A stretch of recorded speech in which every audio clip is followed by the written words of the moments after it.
امام حسین علیہ السلام کا بچپن۔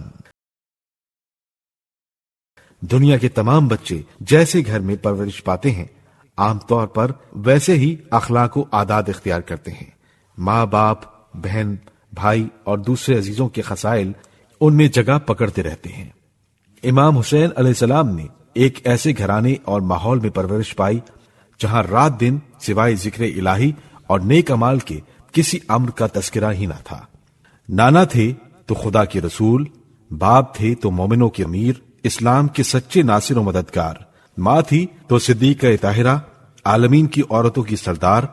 پھر ایسی آغوش میں پل کر اور دینداری کی ایسی فضا میں پرورش پا کر امام حسین علیہ السلام کیوں نہ وہ ہستی بنتے جس پر نوع انسان کو قیامت تک فخر رہے گا۔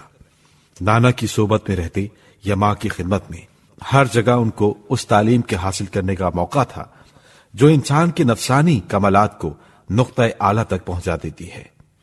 ان کا گھر ہدایت و رہنمائی کا بہترین مدرسہ تھا جس میں خدا کے منتخب کیے ہوئے استاد شب و روز درس دینے میں مشغول رہتے تھے۔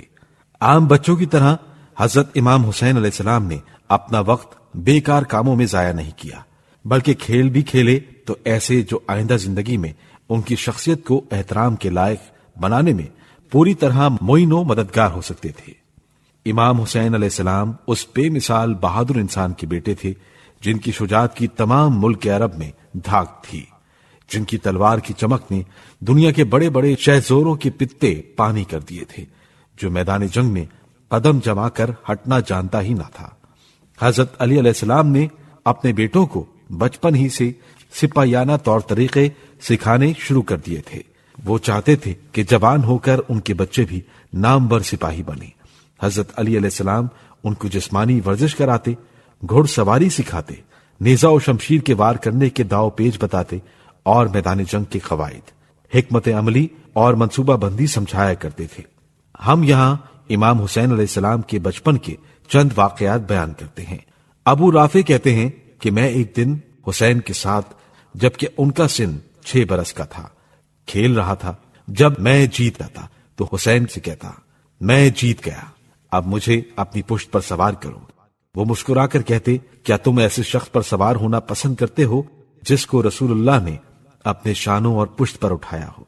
میں یہ سن کر مسکراتا اور خاموش ہو جاتا، لیکن جب حسین کامیاب ہو جاتے تو مجھ سے کہتے، کیوں ابو رافع، کیا تم اپنی پشت پر ایسے شخص کو سوار نہ کرو گے جس کو حضرت رسول خدا صلی اللہ علیہ وآلہ وسلم نے اپنی پشت پر سوار کیا ہو؟ یہ سن کر میں خوش ہوتا اور اپنی پشت پر سوار کر لیتا۔ ایک روز حضرت رسول خدا صلی اللہ علیہ وآلہ وسلم نماز پڑھنے کھڑے ہوئے تو حضرت امام حسین علیہ السلام بھی آپ کے پہلو میں کھڑے ہو گئے۔ جب آ حضرت نے تکبیر کہی تو امام حسین نے بھی کہنا چاہیے، لیکن کم عمری کی وجہ سے صاف نہ کہہ سکے۔ حضرت رسول خدا صلی اللہ علیہ وآلہ وسلم نے 7 مرتبہ تکبیر کہی۔ 7ویں مرتبہ امام حسین علیہ السلام نے صاف طور سے تکبیر کہہ دی۔ اس روز سے نماز میں 7 تکبیریں سنت ہو گئیں۔